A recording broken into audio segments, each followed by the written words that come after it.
Sky Heating and Air Conditioning in Portland, Oregon designed a cool water furnace installation to keep Big Larry warm in the winter and cool in the summer in his Scappoose, Oregon home for about $1 per day in electricity. A short primer on how this works.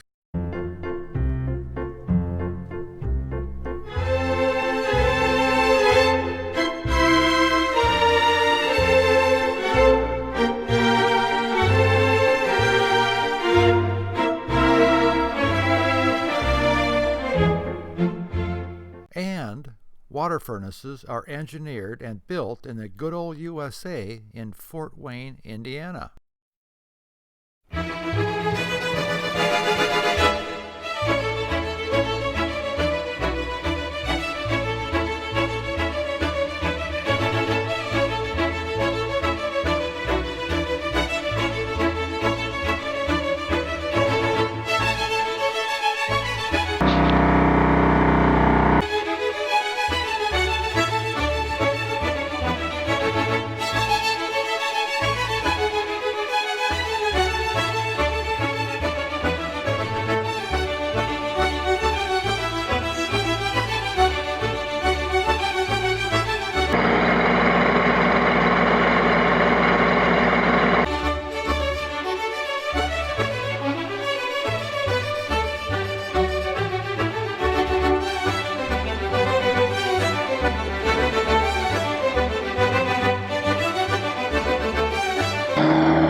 The far end of the GeoLoop. The ground sensor.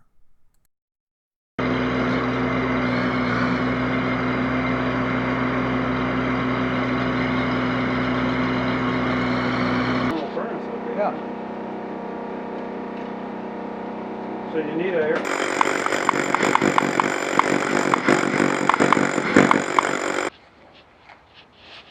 You guys want to smile? Is that camera? Yeah. Oh, damn it. Okay, when you're doing these horizontal bores, this is so important. If it doesn't burp air, it's a bad bore. Oh, so these things are heat sealed. Oh yeah. Okay.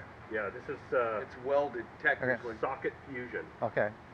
That's better than the chemical. Oh, absolutely. Okay. This actually, when the joint is done, it's twice as strong as the pipe itself. Oh, okay, cool. So 3/4 go for 9 seconds. Not cold, yeah. And then you start your count as soon as the pipe buries into the cup, not the fitting. And 1.25 inches is 20? 22. 22? Okay, now when we're splicing pigtails like this, goes over your head. We want to match the angle. So when we put this pipe together, we're going to put it together like this. Correct. And the iron comes straight off, no wiggling. Now if you've got a joint that's going to have torsion on it right away, you've got to hold it for over a minute. Okay.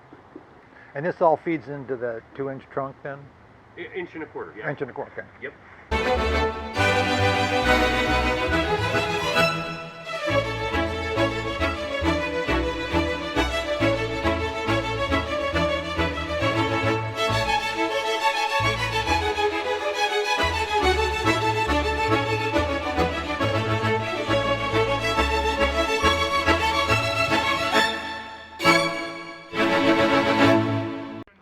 We're going to fuse on here where this end cap is, a piece of pipe. Turn to 90, come up, 90 in, right about here, minimize what's hanging out of the house. We're going to do the same thing with that other one right there. We'll just insulate them, and that'll be our geo connections outside of the house. Of the pumps, it'll sweep down, come down, connect right here, and that'll be how you get your fluid. Okay. You know, I still have one more electrical connection to make on these pumps, and then we'll pretty much be in business. So that little pump right there circulates all of the liquid. Circulates all that liquid. Okay. Yeah. Well, we'll be finishing up when everything's done. In fact, that's usually when things tend to finish is at the end. Yeah. Good. Or at completion. something they taught me in the Army. Yeah. You know, Right. this is flush and fill. What we're going to do, stick that in the bucket, is we're going to add a little ethanol at a time. What we'll do is we're going to add 16 gallons to your loop, which is about 20% of your loop volume. Okay. And then we'll add, the rest will be water. And what this cart does is it mixes it and pumps it into the system. Oh, okay, okay. And it allows us to, it gets all the air out of the loop and stuff like that, especially with these horizontal bores. Sometimes they'll trap a little bit of air at the end of the loop.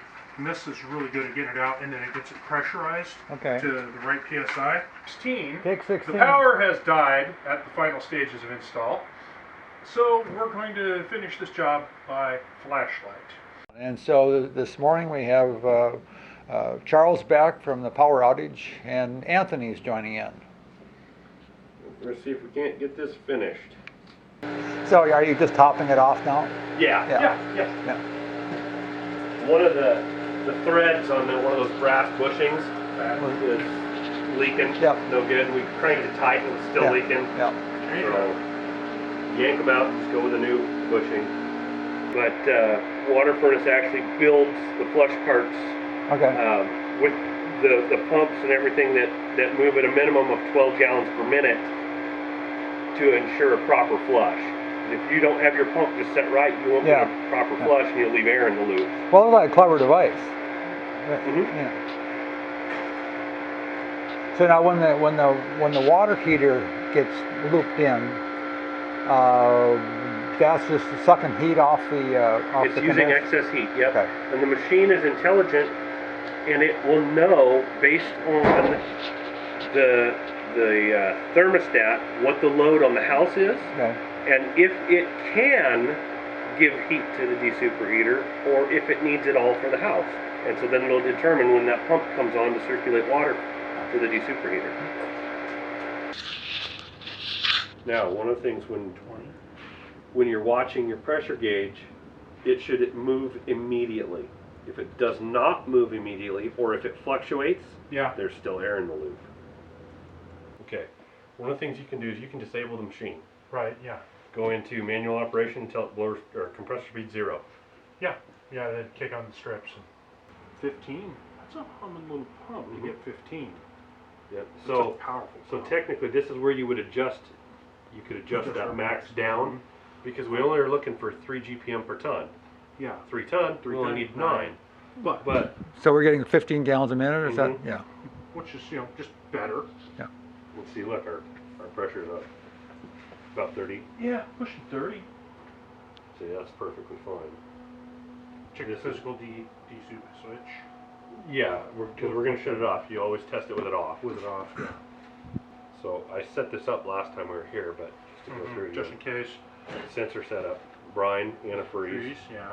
flow meters 1 in, Yeah. because we're using 1 inch. inch. We're on a VS pump, Mhm.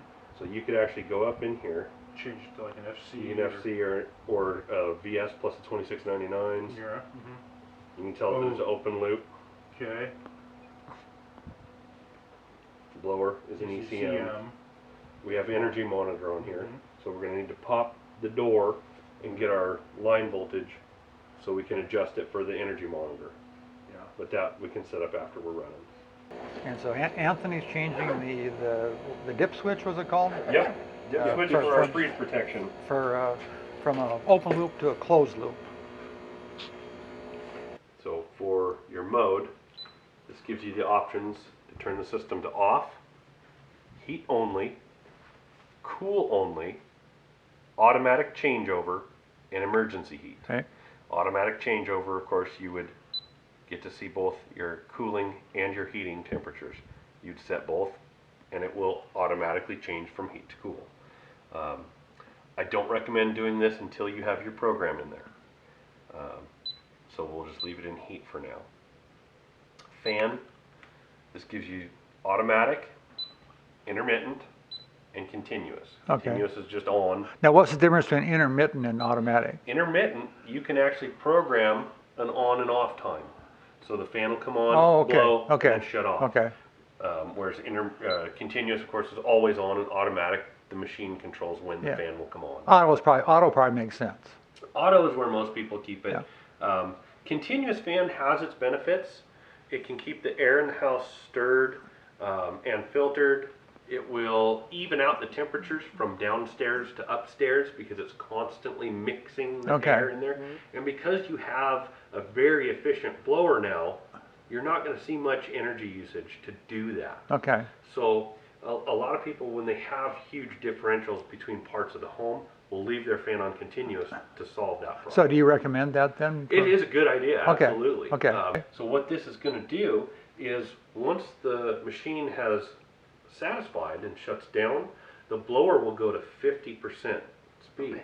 So it's just enough speed to Just barely move air. okay. Okay. So you shouldn't be feeling a draft. Okay. Then you go into your menu. Now you have your fan option again. That first button up front is just a shortcut. Your dealer information, that'll bring everything from us up. Right there, handy. Okay, Program, this is where you get to set your program. Nice thing about this thermostat is you can turn it on or off. You don't have to have a program at all Oh, times. okay. Okay. So once you decide to put your program in, you hit the on button, and it's going to ask you how many events per day, 2 or 4. Okay. I'm going to say 4. Then it's going to ask you to edit. Then it'll start asking you how many days of the week you want to be the Okay. same schedule. okay, You can hit all days, weekdays, weekend. You can copy your schedule from day to day if you want to have different days throughout the week, different Okay. schedules. So it's very intuitive, very easy to program. And we'll actually just turn it off for now. Your settings. This gets you to the clock, so your date and time. Security, if you want to put a password on the thermostat so nobody can come over and change it. Usually people with little kids that like to Oh, break yeah, in to do yeah. that. But the backlight. You now, I can don't know, change- Big Larry might want to try to change it. You never know. You can change the brightness of the screen when it's active and when it goes to sleep. Oh, okay. That's good. Your background, there's a few preset pictures in here that you can change your background to. Now, one of the future updates for this is they're going to make it so we can upload pictures to the background. Probably through the Wi-Fi connection, yeah. So once we put that in, then we'll be able to access it from our phone. Yeah. Yeah. Mhm. Yeah. That'd be kind of neat. Vacation, this is another nice one. So you tell it when you're leaving, when you're returning, the temperatures that you would like the house to stay, and hit OK and walk away from it. And then when you leave for your trip, it'll automatically go through your vacation schedule. On your way back, it'll revert back to your normal schedule. USB, you don't have to do anything with that right now. This just has some functions for the technician. This will be where you import your pictures and everything once those Okay. Once those features are unlocked. Yeah. Super Boost. This is one to know about but kind of forget about as well. Super Boost is for cooling only. What this is going to do is it's going to unlock a hidden compressor speed. So your machine is able to modulate itself from 0 to 100%. Okay, Super Boost unlocks the hidden compressor speed and actually allows it to run up to 120%. This would be, say it's a 95-degree day and you know have a house full of people, and the body temperature starts Yeah. rising faster than the machine can keep up. That's what Super Boost okay, is for. okay, Super Boost will automatically go into a 24-hour timer. So in 24 hours, it will automatically Revert. kick out of Super Boost. It won't get stuck there. Yeah. If you continue to hit Super Boost, we can actually start changing the loop temperature and cause issues. Yeah. So it's just a yeah, use judiciously, yeah. yeah, If ever. That's why I said most people, it's a good thing to know about, but Yeah. kind of yeah, Yeah. Energy. This is the one where you can actually see instant what your machine is using right now. Oh, okay, okay, cool. Daily. And This keep will tell us what we've been running and on. it keeps a record of it. It'll start a log. So you can see we've been running nothing but electric heat until just now when we fired it up, and now I've got it in the maximum heat. The one thing they don't have on the data logging is each individual compressor speed. They just call it heating 1 and heating 2, or Okay. cooling 1 and cooling 2. So this is a 12-speed compressor, so heating 1 is typically compressor speeds 0 through 6, or 0 through 5, and then 6 through 12 would be heating 2. Okay. But from here, you can see what you used yesterday, see what you've used so far throughout the week. It's all been emergency heat because that's Yeah. what we've been running Yeah. on. And then from here, you can actually look at your monthly, and we can enter in What the kilowatt. yeah, Oh, yeah, what your yeah. utility rate is. It will start to break it out and tell you. So far, we've used $42 worth of energy for our electric heat. Which Yeah. we know is it says e-heat in there. We call it expensive heat. Expensive heat, yeah. Well, that is really intuitive. Mhm. Yeah. And that's about it. There's not a whole lot more to this thermostat. If you ever get to a spot where you're not quite sure what to do, either just stop pushing buttons and it will eventually revert back, or there usually is going to be a home button or a back, something that will just get you back to Okay. your main. The other thing is if the machine has an issue, if there's an error or some kind of a notification, it will come up on this display. Okay. The upper bar and lower bar will turn red. That's just to alert you, hey, there's something going on. And then it'll give a brief description of what that is right here underneath where it says fan speed. Okay. Well, cool. Yeah. Yeah. And we can always check our clock there. So if the power goes out, do we have to reset anything on Nope. the? Okay, it's got a Nope, memory on it it. will reboot itself and has everything in the memory. All right. Good work, Anthony. All right. I love these things. They just don't get any better than this.